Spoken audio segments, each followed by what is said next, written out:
blue skies, and red heroes.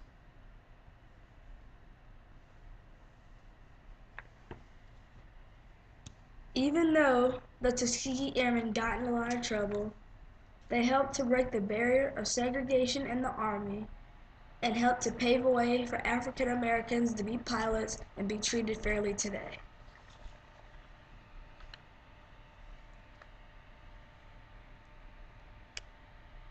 The Tuskegee Airmen were the first black military aviators.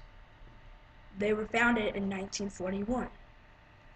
The Tuskegee Airmen included pilots, navigators, bombarders, maintenance, support staff, and instructors. Before World War II, black soldiers were not accepted into the military, but that all changed. Once Congress allowed African American soldiers to be in the military, they were happy. But there was only one problem. African Americans had to train before they came into the Army.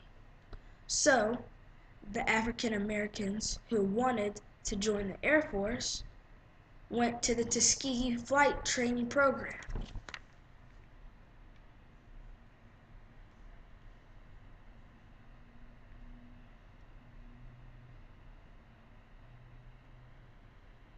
When the Tuskegee Airmen got to the training program, they thought it was going to be a breeze, but it wasn't.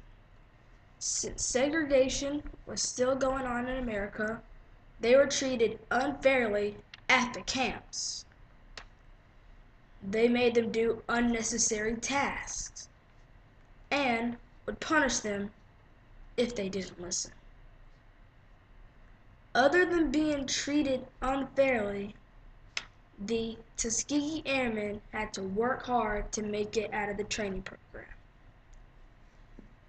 They had to face many obstacles, like unfairness, disrespect, injustice, and double standards just to become a top-class airman.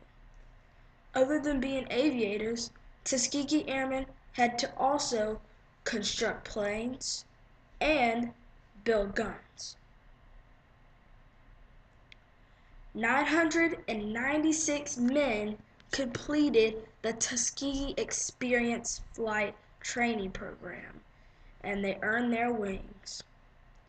By 1939, African Americans were no strangers to military service.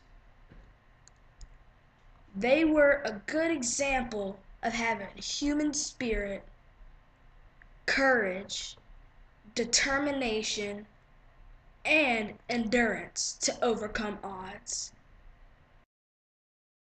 World War II.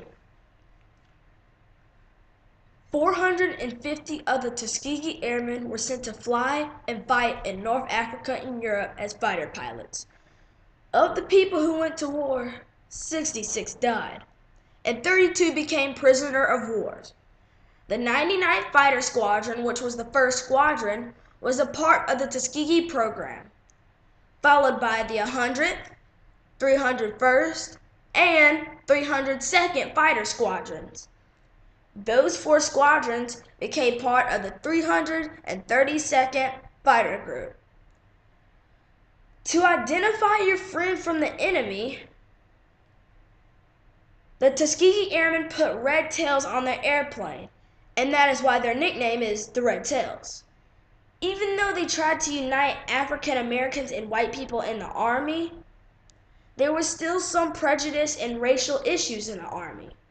But the Tuskegee Airmen put those issues aside by working hard and committing to their job of being military aviators. They made a name for themselves when they would have missions deep into Germany and the enemy's neighbors.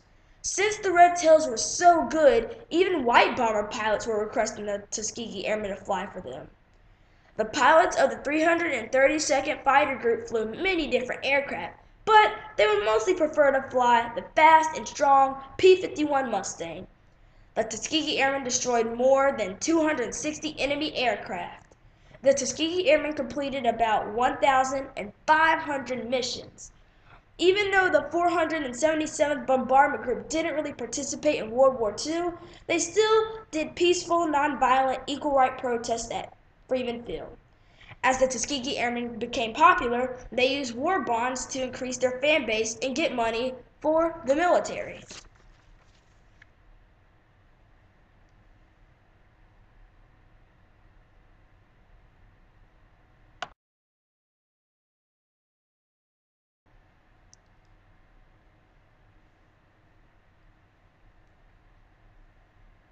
The Tuskegee Airmen were not just a military Air Force fighter group, but they were a family. They fought for the man right beside them and had a genuine love for their country. The Tuskegee Airmen were awarded with many honors, including Distinguished Flying Crosses, Legions of Merit, Silver Stars, Purple Hearts, the Croix de Guerre, and the Red Star of Yugoslavia. They awarded the 332nd Fighter Group for outstanding performance and extraordinary heroism. In March 2007, they received the highest civilian honor in America for their wartime bravery and their example of overcoming obstacles. And that award was the Congressional Gold Medal.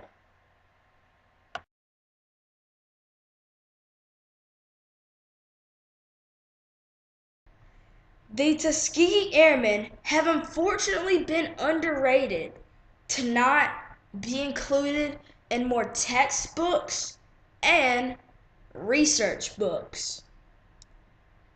The Tuskegee Airmen are a great example of how people overcome all obstacles and become something greater later on, no matter how tough it is. They persevered to become one of the greatest airmen in the world. The Tuskegee Airmen helped to make our country a better and safer place. They destroyed harmful enemy airplanes, radar installings, and enemy weapons that could be used against our country. If the Tuskegee Airmen didn't come about, I don't think the Army would have been desegregated.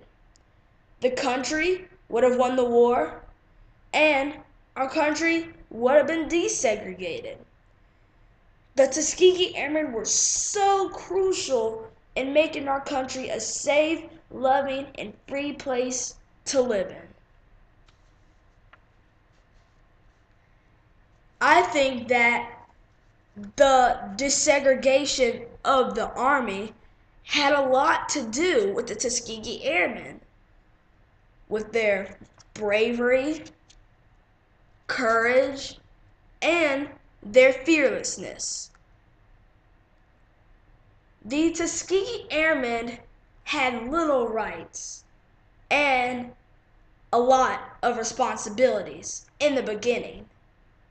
But in the end, since they executed their responsibilities, they ended up having more rights, like desegregating the Army and desegregating the country. Even though the Tuskegee Airmen got in a lot of trouble, I think they helped to break the barrier of segregation in the Army and helped to pave a way for black people to be pilots and be treated fairly today. Thank you.